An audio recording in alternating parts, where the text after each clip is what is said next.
Congrats for clicking on this video today. My name is Reverofenola, which is backwards for Forever Alone, and this is Mission 3, the Devil's Tower, and will be the actual first real mission with not only real commentary, but also the real boss fight, because the Grim Reaper in the previous mission wasn't really the first real boss fight in this game. The actual first boss fight is Cerberus.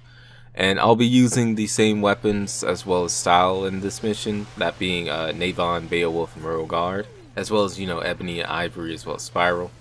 And I usually come back to this mission 2 area in order to satisfy the orb as well as stylus requirement, because if you just tried to complete this mission normally, you wouldn't really make the ranking requirement or the orb requirement too well. So I usually just come back to this area twice in order to make those requirements. I usually just use my favorite moves as well as DT Flux in order to meet them. Oh yeah, and once again, if you have not seen the previous missions, Mission 1, Mission 2, as well as the introductory video, please check them out before watching this video.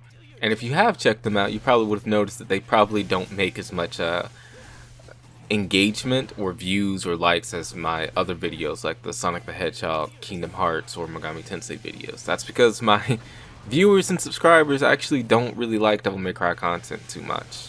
Hopefully by the end of the year that will actually change and I'll actually get a lot more views associated with Devil May Cry, but only time will tell. But if you like this franchise, or if you haven't picked up this franchise, I would highly recommend it, and DMC3 is definitely one of the games that I would recommend any gamer to play at least once.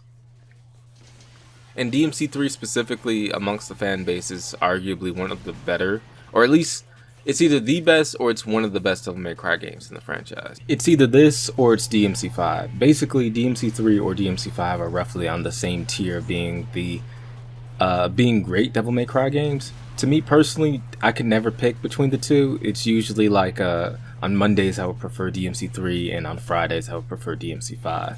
But neither one of those Devil May Cry games are actually my favorite. My favorite still belongs to Devil May Cry 1, which you can also check out on this channel, as well as my DMC5 playlist. With DMC1, I usually prefer that, or consider that the best Devil May Cry game, simply because the enemy design is at its peak in that game.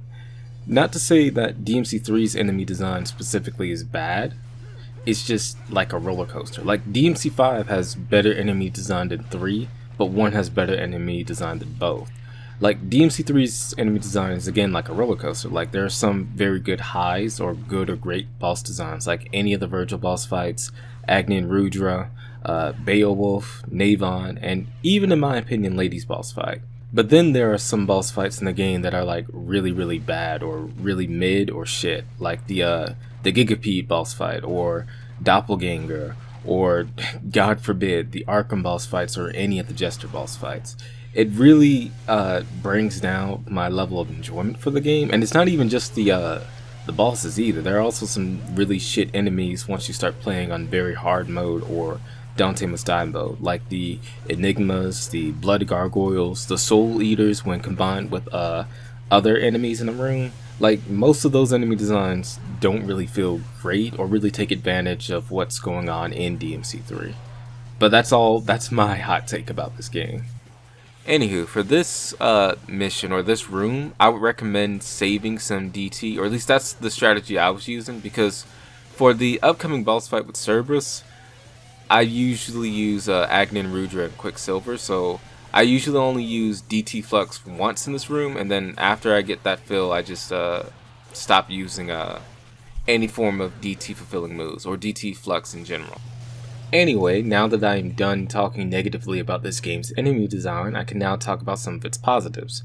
For one, I consider it cool that this game has elemental weaknesses for its bosses and normal enemies.